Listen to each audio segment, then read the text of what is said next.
Support Laneside. Get something cool. Alright guys, so welcome back. As always, I'm the Bearded Beast, Rob Johnson, and we are doing our very first unboxing video. Now there's a reason for this. As you know, I've been on Brunswick staff for the last few years, and I haven't thrown a lot of non-Brunswick branded stuff. Well, now with Columbia 300, Hammer, Ebonite, and Track coming in, I got a whole new company to throw. So we're doing an unboxing for my very first new Columbia 300 ball, and we're looking here at the Authority. So I've actually printed out a little bit of information on this that we can go through. We're going to lay it out, then we're going to go and throw it on the next video. So why don't we take a look at this? Let's actually open it up. As you guys will see, we've got the video up top here, so we can capture everything real time. Okay, so the Columbia 300 boxes. I've had a few different Columbia 300 boxes. Haven't seen them in a couple of years. This looks pretty normal. New address on the inside here for Brunswick, which is pretty cool. USB-C approved. Alright. Get this guy out here. Maybe we'll move this off to the side. So the Authority comes out March 19th. Some of you'll see that right here. This is asymmetric with the ERT 2.0 Pearl cover stock. You can see it's got some surface to it. I don't know if you guys can see it close up. You can see the scratch, even the scratches of the surface here. Even though it is a pearl, it's got a fair amount of surface. You can see 500 1,000 crown compound. That's a lot of surface. This is a 2.503 050 020, so it's a pretty strong ball. So I like on these ones to give it a little bit of a stronger layout. So why don't we start putting some numbers on here. Now we're going to use the same layout on each bowler's ball. That way we know exactly what the ball's doing rather than what the bowler's doing. You guys have seen this before, but I know I get a lot of questions about this. We use the same drilling numbers on each ball. That way we make sure that you guys can see what the ball does. So for these stronger ones, I like to go with a 70-degree first number. Oh, and first of all, check this out. See this? Little dot technology. Little pin on the other side of the ball. Extended warranty for us because of that. Alright, so I always go with a 70-degree layout, meaning it's going to be pretty, it's going to see the friction a little sooner. For low tilt bowlers, usually you go 70 or plus. For our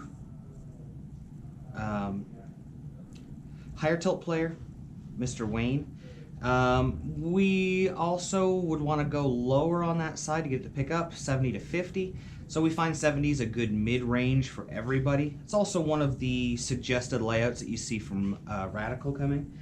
So we'll go 3 3/4 pin. So we've gone 70 degrees. That's pretty long.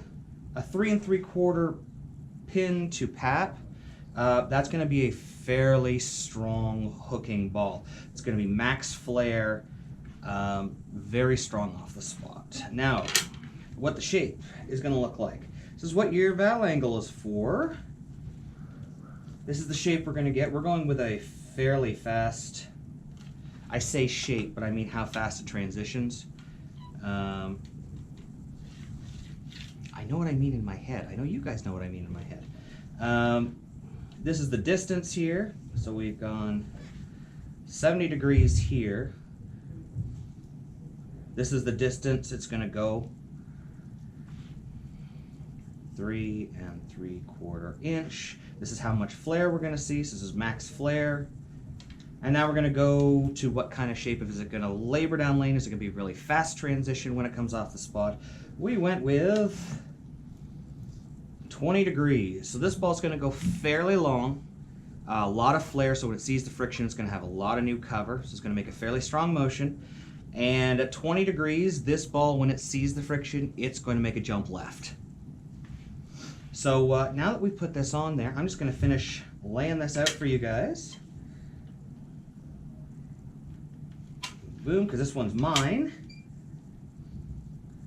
And we'll boop. Now, one of the things you'll see, an asymmetric ball, when you tend to use this layout, what they call the most flippiest one, it tends, you can see it intersects that mass bias right here. What that does, it makes it a little bit more symmetrical. For us low tilt players, the more symmetrical a ball is, the more motion it's going to have. You see when that mass bias gets thrown over this way towards the valve line. For low tilt players, that's going to make it roll forward too fast. It's going to run out of energy. However, for you low tilt bowlers, high tilt bowlers, low rotation bowlers, swinging this mass bias over this way is going to make the ball roll like it's got a weight hole. So that's going to be advantageous to you. So if we were going to do a different layout, say for Wayne Porter, we'd probably swing this mass bias out this way.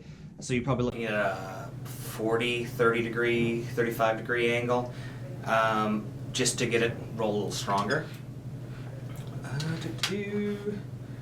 Alright, so would you look at that? That places the front of my switch grip right on the mass bias. So it's going to be a little bit more symmetrical layout. Going to have a little more continuation. Boom and boom. We're going to be drilling through that logo, which doesn't really matter because CG don't mean nothing. And just put some fingers on this.